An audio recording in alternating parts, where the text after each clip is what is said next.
Wrestling promotions closing down has always been a favorite topic of the wrestling world, especially if the company at one time had been a titan of the industry. Most think about companies like WCW or ECW when this is brought up. There are promotions like Herb Abrams' UWF that are brought up, but only in passing and in mocking fashion, as no one really saw them as a genuine contender in the pro wrestling landscape.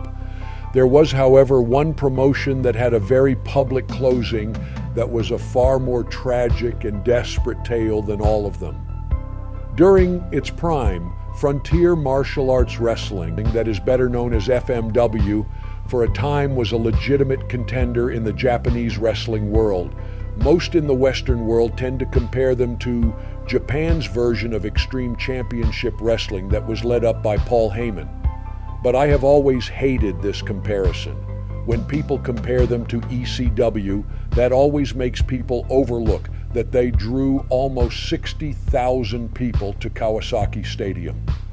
The company was even given the honor of winning several Match of the Year awards in its time, including being awarded the honor from Tokyo Sports over matches including the Four Pillars of All Japan and the Musketeers of New Japan. During this time, they were able to rake in endorsements and sponsor deals that had talent, even in the mid-card, making insane paydays. However, these good times couldn't last forever, and the company that had been headed by Atsushi Onita would take a large hit after he would retire for the second time and leave it in the hands of his friend Shoichi Arai. Arai was a man who was liked by most of the locker room. He had a love for wrestling after working closely with Onita for years and becoming the ring announcer for the company. He would become involved as an on-screen authority figure in the promotion as they began to lean more into an entertainment-oriented show and began his push for Hayabusa to be the top star of the company. And to his credit, during his time on top is when many of the lower card talent would begin to get their chance to be more featured. He had put Kota Fuyuki in charge of booking, and regardless of opinions on how things went financially, due to abandoning the deathmatch-centric style with Fuyuki at the helm, there were many people who got a chance to shine during this time. During the times that Onita would come back out of retirement by returning to the company, Arai would begin to butt heads and slowly have his relationship with his longtime friend deteriorate over disagreements, so much that he wrote in his book that when he was ready to have a meeting with Onita to tell him that they were going to move on without him, he took out a life insurance policy and asked the entire roster show up to the meeting to back him up because he was that afraid of what Onita would do to him. As easy as it is to laugh at how over the top some of his assumptions and solutions were, Arai did truly believe in FMW and he did want the company to succeed. So much so that he was willing to take out multiple loans and put up almost every piece of property in his name to try to keep the company going. These efforts may have even paid off eventually, had Hayabusa's infamous accident not taken place. The two were close since Hayabusa's time in the dojo where Arai had helped after a bout with Mike Awesome. He vowed to take care of Hayabusa and his family, as well as keep FMW open for him to come home to when he recovered. During Hayabusa's time away, the attendance and interest in the company would fall to such a degree that Arai would find himself going to more and more loan sharks who may or may not have been members of the Yakuza, we won't confirm or deny, trying to get enough money from one to pay off another in a dangerous chain of transactions that he could never pay off. He wanted to believe that the company could succeed more than was realistic at that point, and he was no longer seeing things reasonably. After a few months, he finally realized he would have to sell the company to make any kind of headway and do right by his family and debtors. Unfortunately, he had waited far too late. There were no buyers for the company. The company was millions in debt by this point, and no one was willing to take on the risk, especially with the top star now gone and television deals likely going off the table soon as well.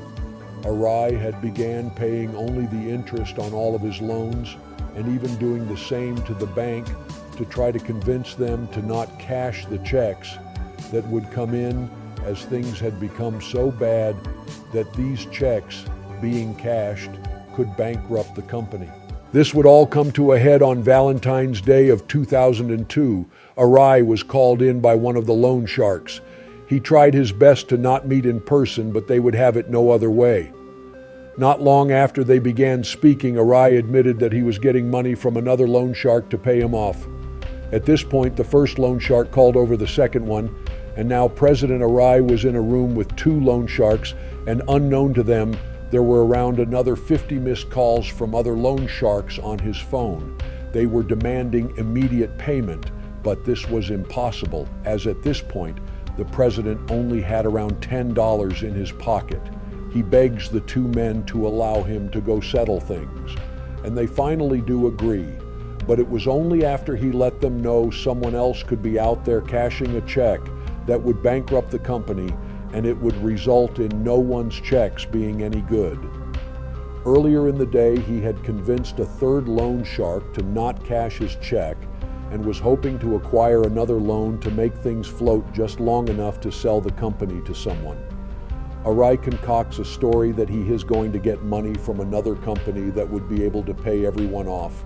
He would throw up a prayer and call President Asano of IWA, Japan, and pretended he was speaking to a company. And Asano shockingly just went along with the story, confirming he would pay the extra money, giving Arai enough of a lifeline that he was able to leave in search of more money. For at least the moment, he had escaped disaster, but this relief is short-lived. As part of being allowed to leave, the debt collectors send a person to watch him specifically to make sure he doesn't seek out any more loans. He is able to go to see the owner of Big Japan Wrestling, the great Kojika, and beg to use his offices to handle some business. Kojika agrees and understands how serious the situation is and lets him use his office. When he is sat down to begin trying to seek another loan, he finds out about all the missed calls from other loan sharks. He begins to call them back to smooth things over, and he is told that him missing calls and not paying has caught up with him on another debt, and he has to go do another face-to-face meeting. This would be difficult because of the issue of a member of the prior loan sharks organization following him to make sure that he specifically doesn't go get another loan. Realizing he only has to go down the street a short way, he tries to play it off to the watchdog as he is going to have another wrestling meeting by bringing a member of Big Japan's staff with him. They follow him to the lobby, and he goes up to speak to the fourth loan shark of the day face to face. While he is in this meeting, Arai calls the bank and finds out that the third loan shark he had spoken to earlier in the day had cashed a check, and the bank was now closed for the evening. Japan at the time worked on a very strict bankruptcy system, and at this point frontier martial arts wrestling was teetering on the brink of bankruptcy. Bouncing checks was not something that could be afforded. As President Arai is finding this out, the fourth loan shark he is meeting with overhears this and begins to lose his temper, realizing that he hasn't been getting the truth from Arai. It was at this point he was snatched up by shark number 4 and hauled downstairs to go and collect money from the third loan shark who had cashed the check. As they come downstairs to get in the car and collect, the watchdog steals Arai's car and speeds off shouting as he leaves. The fourth loan shark was now very much tipped off to something being quite wrong and is not alone in this, as the watchdog returns with the two loan sharks from earlier in the day. The group take him to a restaurant, sit him in a corner, and begin grilling him to find out how they can get their money. When they find out he has no money, their attention turned to the assets of the wrestling promotion. As the notion of taking the wrestling ring was brought up, President Arai threw himself into begging for them to take anything but that, as they could survive as a promotion if they lost anything except the ring. To him, a wrestling promotion with no ring was like a theater with no stage. this was one thing he couldn't stand to see happen. Obviously, the loan sharks didn't have much sympathy for this and expressed to him that FMW was done and its assets forfeit due to his debts. The only thing that saved the ring was that the sharks found out that it would cost more to store the ring than it was really worth, saving Arai having to witness the loss of the promotion's wrestling ring. This minuscule victory was short-lived as well because a new loan shark arrived, upping the number to 5. At this point, one of the first 4 loan sharks demands he write the names of everyone he owes money, and to their shock, President Arai had taken out loans from over 20 different people. The disappointment in the room hit massive levels as they realized no one was ever really going to be paid back. The first 2 loan sharks of the day cut their losses and just leave, and are fine with the money they were able to get from the deal with the fake call with the IWA Japan owner Asano, and saw no point in continuing. As this was happening, President Arai gets a call from his vice president that the company's offices are surrounded by loan sharks. Arai makes the bold decision to have the wrestlers defend the offices from these men who may or may not be involved in organized crime. Almost the entire roster shows up to defend the offices. This point is where things were beginning to reach a line that no one was going to be able to back away from, and it could have taken a very bad turn. Fortunately, one of the sponsors for FMW was willing to sign a contract to pay off these debts in Arai's name and put a ceasefire on what could have been a pretty violent event outside of the dojo. Everyone dispersed from the dojo, leaving Arai and his roster, with him having a lot of explaining to do. What followed was the president apologizing to all of the wrestlers for letting them down and letting them know that they were one check cashing away from bankruptcy. This was a crushing blow to many of these men who had given everything they had to the company. They would have a meeting late into the night where everyone was trying to find out ways to save the company from closing. The meeting would come to a close as Kodo Fuyuki stands up and tells everyone that there was no point to any of these ideas if there is no money, and looks directly at President Arai. After what was probably the longest day of his life, he decides to call his parents to let them know what has happened. But they too were already aware because a few of the sharks had stopped by their house to let them know that if Arai showed up that he needed to speak to them before he spoke to his own family. Arai would lay down in the offices and spend the night there, no doubt with the realization of just how bad things were looming over his every moment. By morning, Arai would find out that someone else had attempted to cash a check, and with that, FMW was officially bankrupt. In the following weeks, months and years, accusations of Kodo Fuyuki embezzling money were seen and spoken.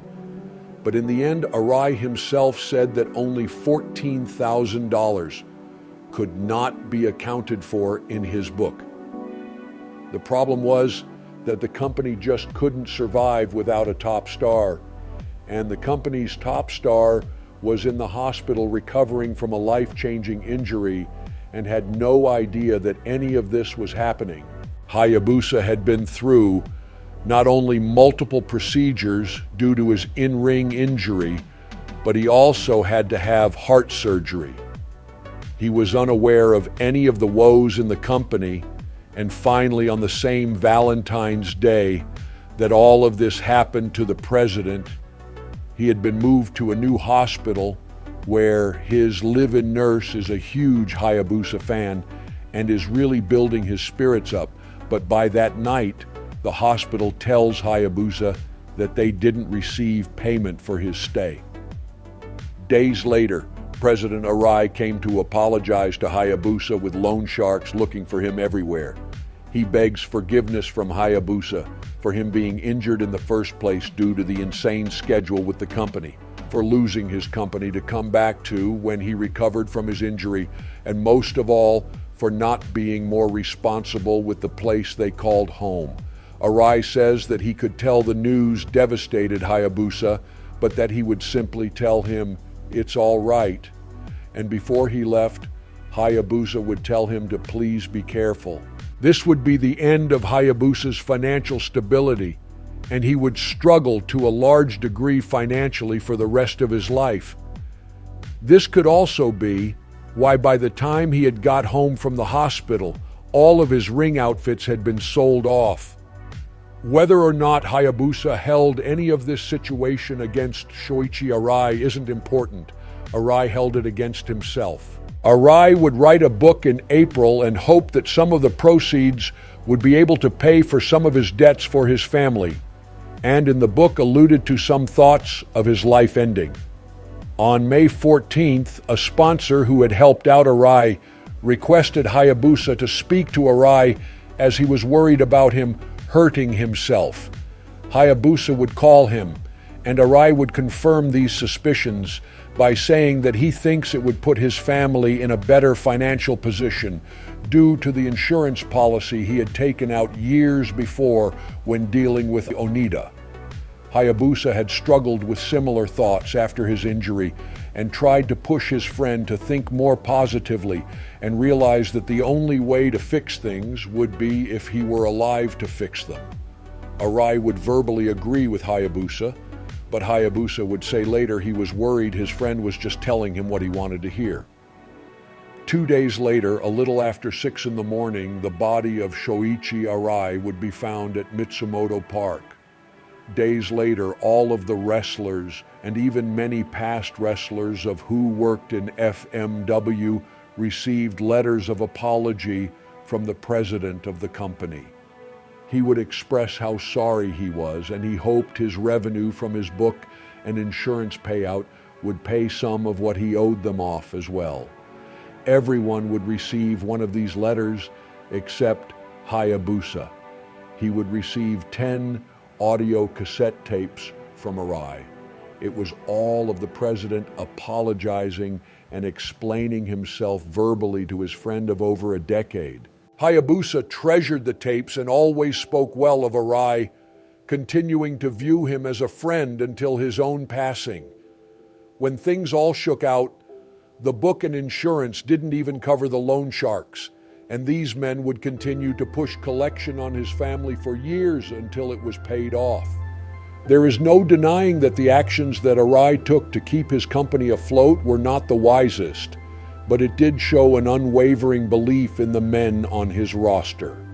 No matter how bad things got, right up until the end, he was sure his roster was going to be able to turn things around if they could only get the right set of eyes on them.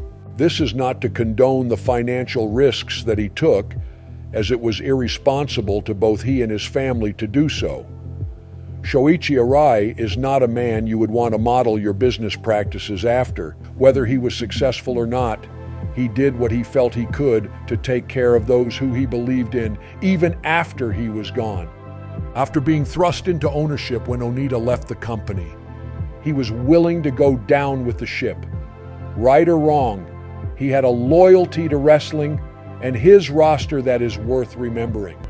To me, that is the one thing that could make this tragedy even worse, if after all his efforts and what he put himself, his family, employees, and friends through, for it to be lost to time.